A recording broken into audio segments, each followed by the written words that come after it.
ಹೆಚ್ಚುವರಿಯಾಗಿ ಲಭ್ಯವಿರುವ ಎಥೆನಾಲ್ ಅನ್ನು ಎಲ್ಪಿಜಿ ಹಾಗೂ ಪಿಎನ್ಜಿಗೆ ಪರ್ಯಾಯವಾಗಿ ಅಡುಗೆ ಇಂಧನವನ್ನಾಗಿ ಬಳಕೆ ಮಾಡುವ ಉದ್ದೇಶವನ್ನು ಕೇಂದ್ರ ಸರ್ಕಾರ ಹೊಂದಿದೆ.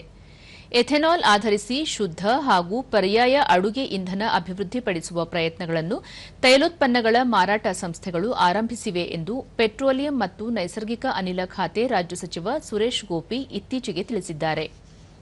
ಅಡುಗೆ ಇಂಧನವಾಗಿ ಎಥೆನಾಲ್ ಬಳಕೆ ಉತ್ತೇಜನಕ್ಕೆ ಕೇಂದ್ರ ಸರ್ಕಾರ ಮುಂದಾಗಿರುವ ಕ್ರಮಕ್ಕೆ ಚಾಮರಾಜನಗರ ಜಿಲ್ಲೆಯ ರೈತರು ಸಂತಸ ವ್ಯಕ್ತಪಡಿಸಿದ್ದು, ಶೀಘ್ರ ಅನುಷ್ಠಾನಕ್ಕೆ ಮನವಿ ಮಾಡಿದ್ದಾರೆ.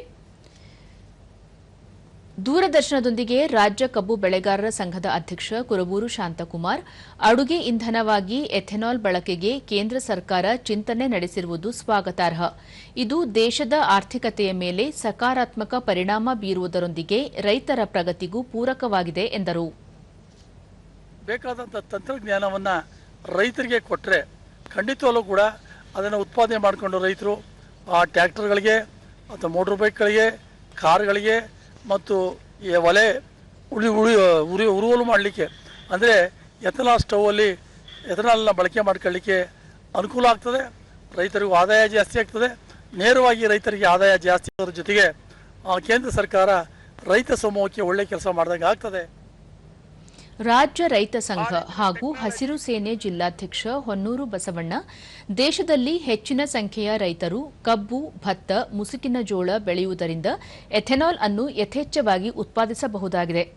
ಈ ಕ್ರಮ ಎಲ್ಪಿಜಿ ಅವಲಂಬನೆಯನ್ನು ತಗ್ಗಿಸಲಿದೆ ಎಂದು ಹೇಳಿದರು.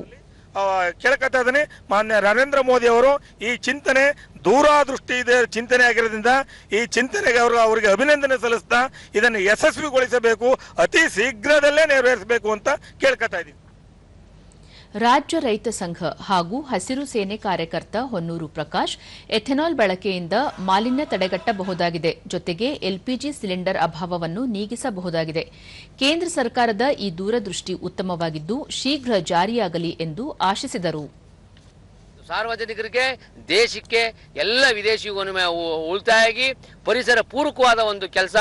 ಏನು ಈಗ ಗ್ಲೋಬಲ್ ವಾರ್ಮಿಂಗ್ ಅಂತ ಹೇಳ್ತಾ ಇದ್ದೀವಿ, ಆ ಗ್ಲೋಬಲ್ ವಾರ್ಮಿಂಗ್ ಇಂಥದ್ರಲ್ಲಿ ಒಂದು ಸ್ವಲ್ಪ ಪ್ರಮಾಣ ಕಡಿಮೆ ಆಗುತ್ತೆ ಅಂತ ನಾನು ಹೇಳಕ್ಕೆ ಇಷ್ಟಪಡ್ತೀನಿ.